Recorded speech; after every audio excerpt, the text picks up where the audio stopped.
Good morning. Welcome to the Inside Job Podcast with Nate.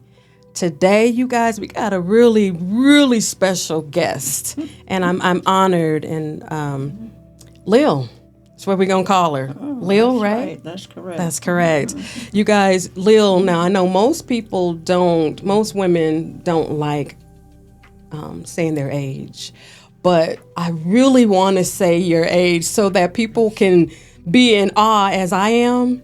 That's fine. That's fine. Because my daughter tells everybody my age. So. Okay, well then I'm a piggyback with the daughter. Lil's 94 years old, guys. Look at the beautiful woman that is sitting here with me at 94 years old. Welcome to the Inside Job Podcast. How are you? I'm fine. You're doing fine? Mm-hmm. Good. Well, you're looking fine. I'm retired and I sleep in when I get ready. Yeah. That part, I want that life. Like, I want to sleep in when I get ready and I don't have to get up and work. But my day's coming. My day's coming. Of course. You're wearing your age very, very well. I want to know what the secret is, and I know we were laughing a little earlier, but do you think you can put a little bit of that potion in my water? So when I grow up to be just like you, I'm going to look just as good? Just keep moving. Just keep moving. Something will gain on you if you don't. Ooh, that part. Yes. Oh, y'all better get y'all's notepads and pens because there's going to be some nuggets dropped here today. You can't help but drop some nuggets and when you're talking to someone who's been around, for some time. And that's not a bad thing, right? We can learn from the generation that's before us, that it's coming, ahead of us. Yeah. So 94, what's a day like for you? Because you're moving like you 20. I get up at 6 a.m. and help get the kids out. Okay. And I've been watching those kids since they were born. Oh, wow. Okay. 98. Okay. So I help get them out to school and I go back to bed. Oh, that's the secret right there. Yeah. Mm-hmm. I'm going to go back to sleep. Mm-hmm. Get them breakfast and get the backpacks ready for school. Mm. And sometimes if they won't eat, I'll say, okay, I'm not getting up no more. Yeah. Oh, please. Yeah. I'm going to eat next time. Yeah. Now, do you fix breakfast? So it's not no bowl and cereal type things? Ooh. I'll fix it breakfast, like eggs and toast and bagels and stuff like that. And that's every day? Mm-hmm. What's wrong with these kids pancakes. these days? Sometimes they tell me, can we have pancakes? Yes. Well, I got to cook pancakes. Yes. Oh, can I move in? That's not that common these days where people have the opportunity to be able to have a home-cooked breakfast. We're quick cereal, oatmeal, Well, I know they could have that at school, that quick cereal. But I feel like a hot breakfast is better. I love it. And I know they feel that way too, right? Mm-hmm. That's why they like, please don't stop. Please, I'm sorry. I'll never take it for granted again. That's awesome. That's probably keeping you a little bit on your toes too. Yeah, that's what everybody's telling me. Mm-hmm. Those twins are keeping you going. Twins too? Mm. And you've had them since birth? Mm-hmm. Mm-hmm. They'll keep you running. They'll keep you running. Awesome. So, because our time kind of gets a little limited here, I really do want to dive in to get the perspective from your generation about some things. Specifically, we were talking about healing from traumas. Yeah. And we were talking about being molested and or raped. And you unfortunately have had that happen to you back then. Let's talk about that a little bit. I did. I was 9 years old, and I had like 3 kids under me, sisters and brothers. Mm-hmm. And my mother had gone somewhere to the store or whatever, and she had separated from her husband, my stepdad. And she was dating another guy. They were getting together. Okay. And he came over while she was gone. And I was in the house, and the other kids were outside. And I looked there, he was in the house. Mm-hmm. And he grabbed me and threw me down the bed. He was a tall, rough-looking man, and he worked outside, so he was muscular. He threw me down on the bed and was holding me down with one hand and snatching my underwear off with the other. And I was screaming. And then the kids, I guess they heard me. They all come running in the house, and that's when he jumped up. Okay. So I was reluctant to tell my mother about it because she was so in love, and I just said, well, I'm just going to keep my distance from this man. But I did write to my aunt and told her about it. Okay. And she said, well, I'm coming out there to get you. And she did. Okay. And so after that, then the other kids grew up, because she had, my mother had like 3 kids that was under me. At that, was it 3 kids under me at that time? 3 or 4. Anyway, as the kids grew up, she got together with this man, and as the kids grew up, he would try to molest them too. Oh wow! Because my sister had to cut him. She cut him with a knife. Okay. Because he was trying to grab her. Yeah.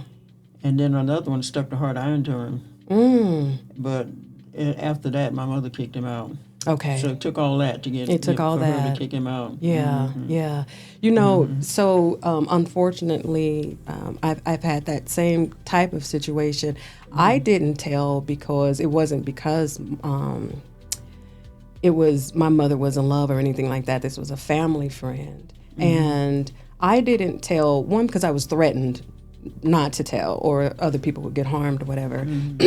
But I also just didn't want to stir up any strife or anything like that with our family, because it was a family friend. We called him Uncle. Yeah. Do you think that not telling, how did that impact you growing up? It was bad because I was afraid to be in the room with him, and he was living in that house. So wherever he was, I wasn't. Okay. I just stayed my distance. Wherever he was, I would move and go somewhere, go to another room or go outside, whatever. So he never caught me alone again. Yeah.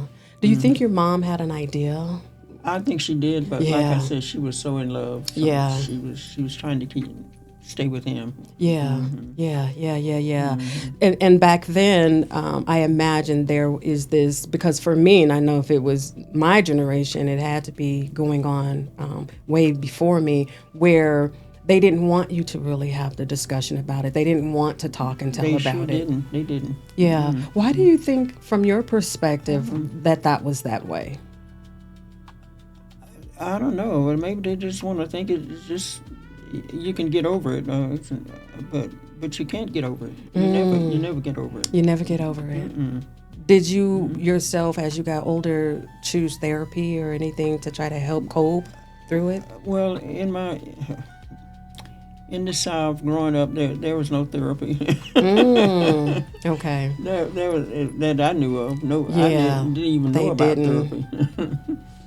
So until I got grown and got married and moved away. Yeah. So now you say you have siblings. How many siblings do you have? Oh, it was 9 of us. There's 9 of you. Did you guys talk amongst each other about it, or? Yes, my sister. I have a sister that's older than me. She and I talked about it all the time. So okay. I had somebody to talk to about it. Okay, so that was kind of the therapy,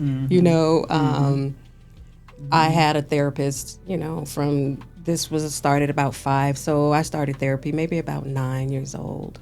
So, but it didn't really penetrate to talk about it. I was still scared to have the conversation because the fear in my head that something was going to happen. If somebody told, I didn't, know that the therapist wouldn't tell. I didn't know at the time that there's this clause where it's client, attorney, counselor privilege type thing. They're not supposed to tell. Yeah, they're not supposed to tell. So I still held it in for some years, and it's impactful.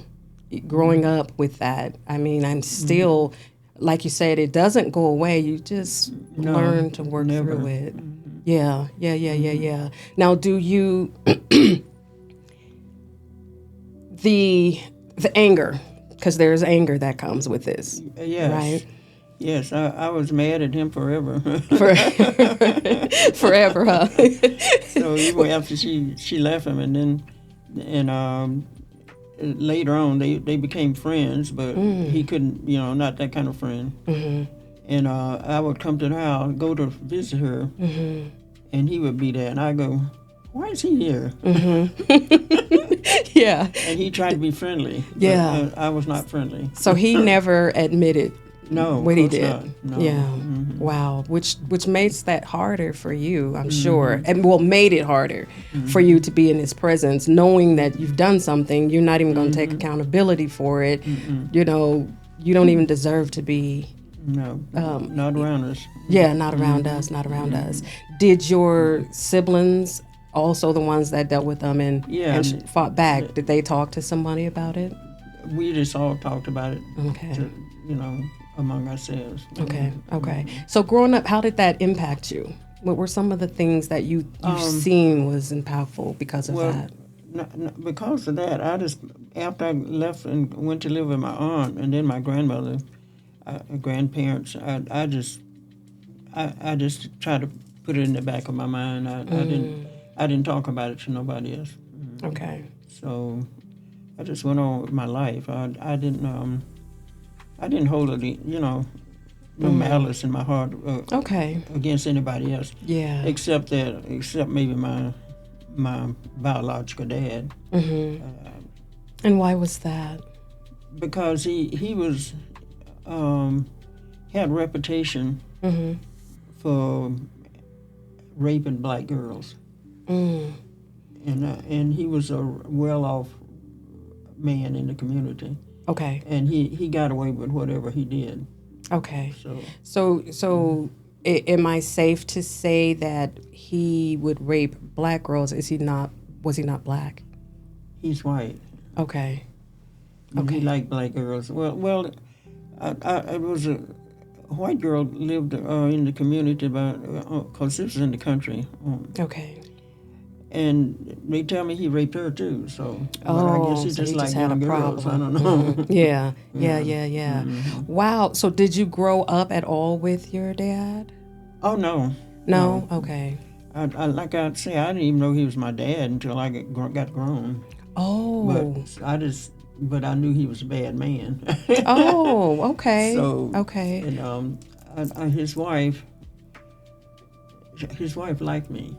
Okay. And I don't know why, but she did. She asked me to come up and help her from schools, because they had all these dogs, hunting dogs, and they made their own dog food. So she would make great big pans of bread with everything in it, meat, whatever. And so I would go up and help her do that sometimes, and she'd pay me. And one day I was up there helping her, and she said, well, she called me Lily Pearl. I got to run to the store. Well, in the country, you don't run to the store. There ain't no store close by. Yeah. But she had to go to the general store. And she said, I'll be back shortly. And left me in the house. And then it starts storming, thunder and lightning. And then he walks in. When he walked in, I walked out. He walked in the front door, and I went out the back door. Okay. And I'm standing out there in the rain, and I'm scared to death of lightning. Because down the south, there's lots of lightning, and lots of people got hit. My cousin was laid up in the hospital for months from being hit by lightning. Okay. And I'm standing out there in the storm, raining, thundering, lightning. And he's telling me to come in. Oh, come on in the house. What you stand out there in the rain? You stupid or what? And I just ignored him. I said, I'm not going in that house. Yeah. Wow. And finally she came, and she said, "Where's Little Pearl?" He said, "Stupid thing! I told her to come in the house. She wouldn't come in." Wow. And so she come and let me in, and I was watching her. She was cutting her eyes at him like, you know why she didn't come in. Yeah. Yeah, She knew what it's like, but those women stayed with the husband those days, especially those white ones. They stayed with it no matter what happened, huh? Wow. So now your siblings, you all have the same dad? No, Okay. my oldest sister and I have the same man. He raped my mother twice. So, Because she was sent up there to help to milk the cows by my grandfather, her dad. Okay. And she had no choice. She had to go because he insisted, even though he had raped 2 of his daughters. He still made them go, because they were sharecroppers. And they lived on their land. Okay. So I guess he figured they had nowhere else to go. So that he made the 2 girls go up there and milk the cows. Oh, wow. So your mother and her sister. Wow. That is interesting. And the dynamics of that from family perspective. You all knew that growing up that you guys We didn't know this until we got grown. Oh, so you didn't know. We just thought we were cousins. Oh, you know. Oh, wow. Wow. But we had a suspicion. Okay. Because we were really close, the 3 of us, you know. And we decided we were going to get a DNA. That was after we got grown. Okay. So you guys did a DNA test. And the results came back that y'all were siblings. Right. Wow. Because the people, our relatives, got mad about it because they figured you should leave whatever happened in the past, you should leave it there. That's what they felt. But we didn't feel that way. We just wanted to know. Yeah. You know, nowadays it's a little different. You know, we were talking about this earlier as well, where people aren't as reluctant to be quiet about stuff. That's true. They're quick to sue you. They're quick to put you on social media, blast you in the newspaper, you know, because it's just not tolerated so much anymore. And I just wonder, you know, I know my mother growing up, I suspect that she had some trauma that went on when she was younger, and never had the opportunity to talk about it. And partly because it was just be quiet, don't say nothing. That's you know, don't embarrass this family. Don't, you know, you're fast, you have them hot shorts or something like that.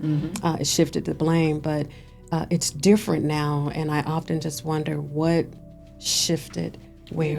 It sure is different.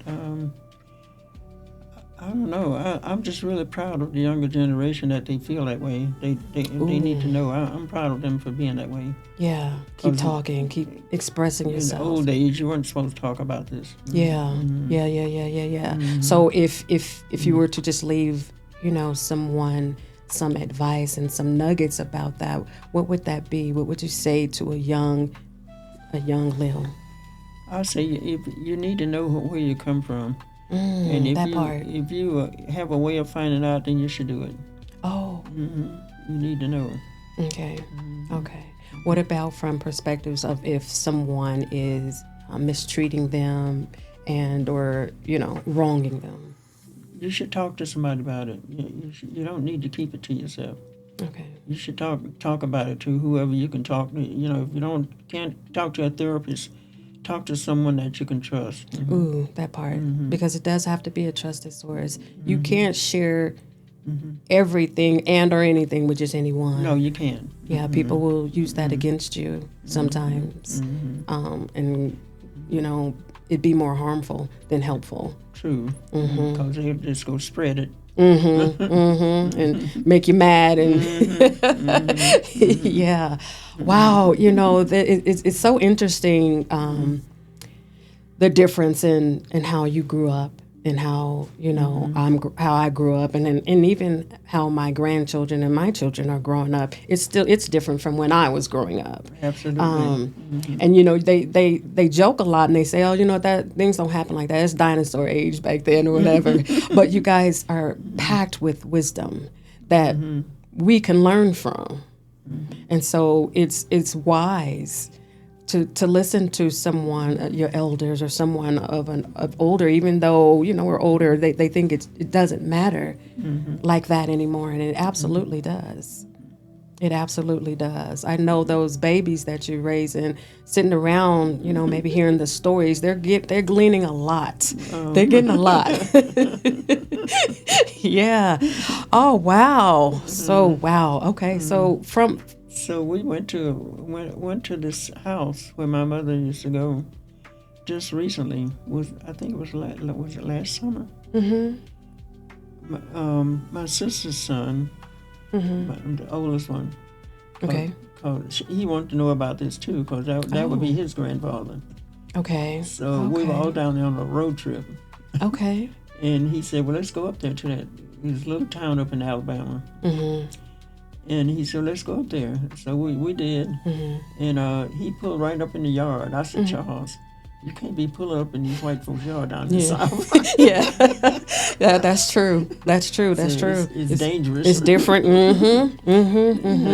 But he pulled right up in the yard, and we stopped, and there was a pickup truck sitting in the yard. And it was a man in it.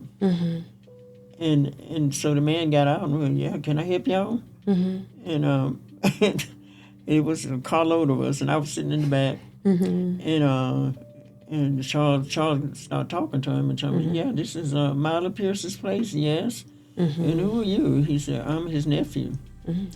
And he said, how can I help you? He said, well, we have Mila Pierce's daughter here in the car. He said, what? Because they're all dead, my father and his wife, they've been gone. Okay. And so he came up to the car, he looked in the car, and he said, yeah. I wonder if there was some. Did you see some resemblance or something like that That's made him? I wonder why. He said that. Like, yep, that's you. Yeah. Wow. How was his demeanor towards? Well, he seemed friendly. Okay. He didn't get mad. He didn't talk with my nephew for quite a while. Yeah. It's not your fault. It's not anyone's fault, but the person who did it. A lot of times, though, people fight with one another, just as you said, that the other side of the family didn't want you guys to do the DNAM test or didn't want to talk about that. Just leave well alone. Leave it there. Yeah. And so that's a blessing to be able to have a conversation and not be the hostility towards, that individual. Although that I do understand that people just be upset about that. That's really tough. I can imagine had I said something sooner, there would have been some fights and some family tore up and people hating somebody. That's not a reason to not tell. Let's just say that part. That's not a reason to not tell. We gotta normalize not being victimized and being quiet about it. Absolutely. We can't do that. It's important. No matter what. I mean, is it fair that you, I, or anyone else that is impacted by this carried it on our own, carried it by ourselves? Because it does. It messes with you. Now, I don't know for you. You seem to have carried it very well. I was a mess for quite some time, and there are still times where I can have a certain scent that comes across, and it gives me like a panic attack. It makes me, kind of anxious. And because, and then when I'm in that space, whoever I'm around, gets a little bit of that. Yeah, so I don't think I had any panic attacks from that. No, it was on my mind a lot. I didn't take it that bad, but because I felt like the kids saved me when they ran in the house. Okay. And I think the kids, my brother, I think he figured what was going on, so he come running in the house with the other kids. Okay. Wow. Ooh. It's heavy yet interesting yet worthy to talk about. I just think that sharing the testimony is so helpful for somebody who might not be saying anything about it. Because if you look, you can look at it, you can look at you and be like, doggone, if she can tell her story, she can go through something just as similar as I did and have the courage to be able to talk about That's it. Right. Yeah. And not only that, the courage to say, you know what, yeah, this happened to me, but it wasn't me. It's not going to be me all my life. I'm not going to sit and hold on to this. Get over it. I'm going to get over it. Yeah, I'm going to get through it for sure, which could also play into your beauty. Because the stress isn't there, right? When we're stressing, it shows up on us. It shows up health-wise. It shows up in many ways. Yeah, so take that as a note for y'all taking notes. We can't stop things from happening to us, but we can control how we respond to it and how long we choose to hang on to it. True. I think those are choices. Yeah, you never forget, but you know, you can't just dwell on it. You know what? That's so rich. That's even so rich for me.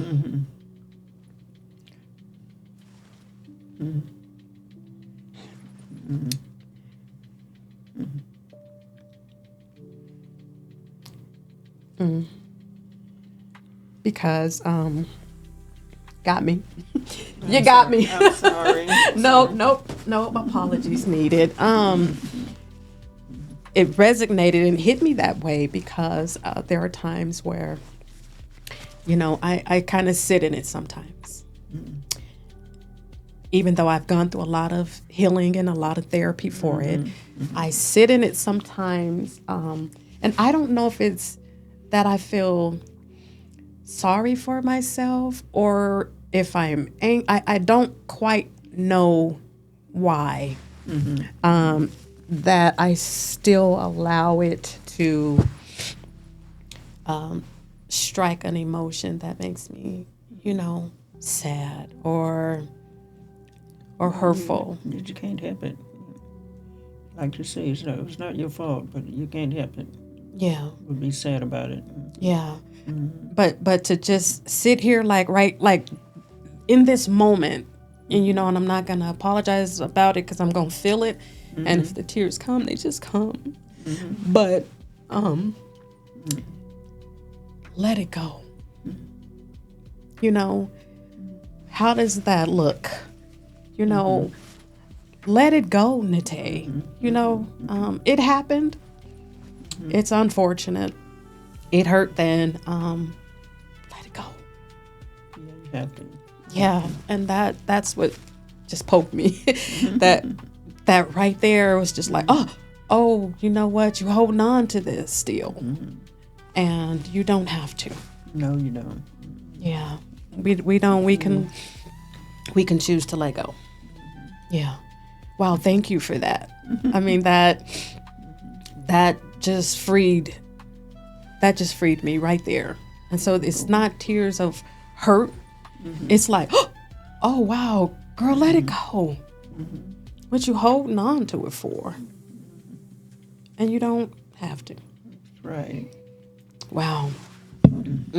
Okay. I wasn't expecting that, but you're human. Yeah. Yeah. Yeah. Yeah. Wow. Okay. So, so you're still driving, right? Oh yes. Yeah. I gotta get where I'm going. Y'all like that hard turn, buddy? That was a hard turn. I was like, we're out of here. And part of that was okay, you know what? Release is gone. What's next? Like, bye. You know. So and that's awesome. 94. I have people in my life who, you know, haven't quite made it to 94, but they're in their 80s, and I'm not going to even get in the car with them. I don't even want them to sit on the hood. You know? I was in Mobile with my cousin, and I rented this car in Pensacola and drove to Mobile, which is like 55 miles away. And all relatives, and we went to a relative's house that I had never met. And she was younger, like I was 80 at the time. She was 60. Okay. And so we enjoyed her, stayed there and enjoyed her for a while, and finally we decided to leave. And we got in the car, and I was sitting there behind the wheel. She came out and she said, "Oh, y'all making the 80-year-old?" You know, what is it about us that think that just because of the age that you're not capable? So, well, oh, y'all making the 80-year-old? Yeah. Because I rented the car. Yeah. This is my responsibility. I'm doing this, and I can do it. That is awesome. So we were laughing a little bit earlier too about your sister, she's older than you, right? Yeah. Yeah. But you don't want her driving. No. No. Why not? Because just listening to her talk, I don't know how she's gonna drive. Yeah. You know, I'm sitting here. If I were to guess, I mean, I don't know what. I just don't see you as 94. I mean, you guys, just in your presence, just your whole consonance, just being able to. I mean, you got, it appears to have all the scruples going on. You know, there's somebody like my kids, you know, and my youngest is 26. I'm not trying to get in the car with her, you know, either, you know. So it's saying something, right? We saying something. And I think what I'm picking up is like age doesn't even matter sometimes. No, it's just a number. It's true. It's just a number because you moving though. I mean, what is a 94-year-old supposed to look like and move like? I think maybe TV got us being like, you're supposed to be all bent over or something like that. But not here. Not here. Going out, having fun, dating. Oh, yeah. Well, maybe not dating, but hanging out with your friends. I like to dance, too. You like to dance? Oh, yes. Oh, come on. Are you partying? Y'all have parties at that? Electric slide. Hey, come on, where the music at? Let's turn up. You got to be kidding me. Like, I want to see this. I saw all my relatives electric slide. What? On the beach. What? I had a long line going on the beach. What? And I was teaching them how to do the electric slide. Yes. Listen, when's the next party? Okay. Y'all see me looking a little bit around. We have some family in that's here with Lil, so I just keep looking, and so I'm loving them and their presence here. So they're trying to be quiet, but where the party at, Candace? Come on, the next time I need an invite, okay? You probably teach me a couple of things. Now, I think I can electric slide. You know, we done added a little twist to it. So yeah, y'all got some more modern dances than So yours isn't probably the whole, you know,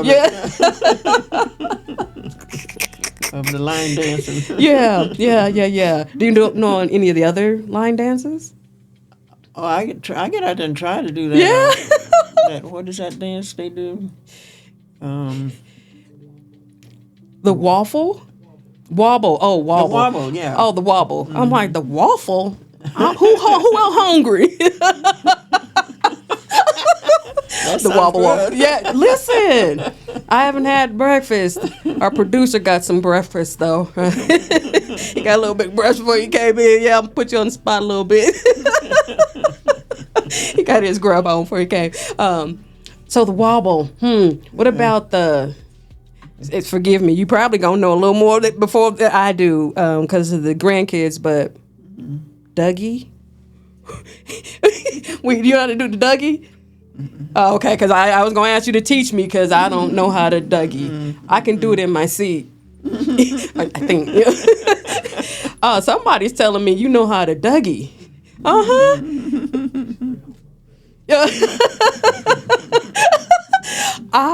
I kind of want to see, but I'm gonna wait. I kind of like the Latin dances too, like cha cha cha. Oh, do you?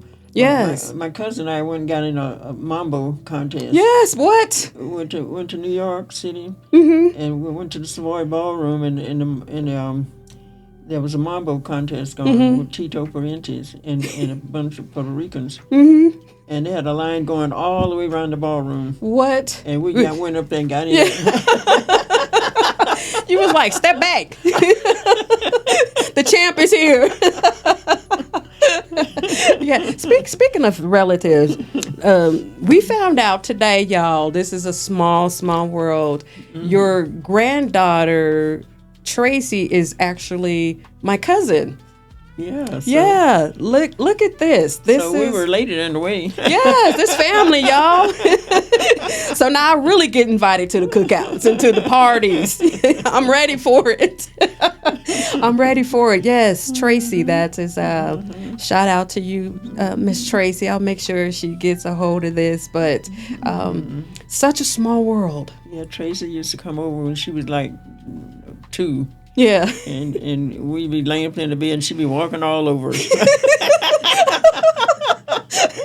Oh, man. Golly. Yeah. Whew, such a small world. Such a small world and a different world that we're in. So when you run into these type of situations, it's a blessing, you know, because we don't know. I don't know a lot of our family. I don't know my family as it's just here as a collective whole right here. But, you know, if we went out of town or go somewhere else, I just don't have a lot of knowledge of who else is my family. So this is good. I like this part. I like this part. So, you know, obviously I'm not going to have you on here and not share some life lessons that not that you haven't already. But if there were, you know, several things that let's pick up 3 things that you would leave on the table for someone to pick up. What would that be? One be? Some things that I would leave on the table? Yeah, just like life lessons. Yeah, just be true to yourself. Yeah. Be true to yourself, she said. Pin that. Be true to yourself. And be who you are. Be who you are. You know, the reason that's very, very, very profound, because a lot of times we have images of ourselves based on what somebody else sees us as. Exactly. Or who someone else thinks we ought to be. And so bump that. Like, forget all that. Just be true to yourself. Be who you are. Exactly. And if you know that you're not a good person, get right. However that looks, in whatever avenue you want to go to get that way, get it together, you know, like whatever that looks like for some folks. Yeah. One more good nugget. I know there's a buzz. I got the phone number now. I'm gonna be sitting at your feet. I think you ought to cling to your family. Ooh. Your family. Yeah, I'm a family-oriented person. Okay. Now, and that is very important. Just as I've said up here and said, we don't really have. I know my immediate family. You know, we do have some family that brings trouble. Oh, So yes, how would you? Yeah. So is it? How would you say or suggest handle that? I just had someone on my podcast where she's on a journey, the same journey I was just talking about, my daughter being in sobriety, and one of the things that I said to her was, as you're on this journey, you know, you got to be careful with to whom is in your circle. And sometimes, even if it's family that is being negative, you need to be away from them. Exactly. I believe that. Okay. Okay. Yeah. I wanted to make that part real clear because, you know, I'm going to take the wisdom and advice, you know, from someone who's been here before. Family is important, but we also need to recognize when it's not healthy. You have to separate yourself from them. Have to separate yourself from them. Then you just do. It doesn't change that you're not family. That's so true. But you also don't want to just be in the trenches with that. That's right. Yeah.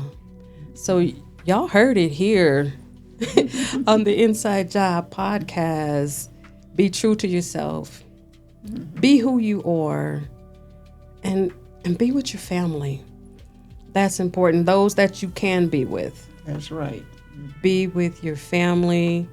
What I got out of it is let go. Let go. It's okay. It's okay to let go. It is okay to let go. And you know what? I'm gonna really do that. And like even though there's the healing there, I still it's just there, but it's going to always be there, as you said. Yeah, it's gonna be right there in the back of your mind forever. Yeah. But you can't dwell on it. You gotta let go. That was so good. That was so good. Woo. Thank you guys for tuning in to the Inside Job podcast. I look forward to just spending more time with you. If I can I, Candace? Can I come over? I'm gonna have my duffel bag, my overnight bag. Yeah, we look forward to that too. Yeah. Because like I said, so I have a couple of aunts, but and there's wisdom there as well. My aunt, she's probably about 45 years younger than you are. So there is wisdom there, and I do glean from that. But I want this other kind. Right. I want this other kind. So I'm just gonna come on in. We'll do that. We'd love to have you. Yes, godly. I appreciate that. So thank you for coming in. Thank you for sharing your story. My pleasure. Thank you for helping me. My pleasure. Thank you. And you guys tune in next time to the Inside Job podcast. Thank you for watching.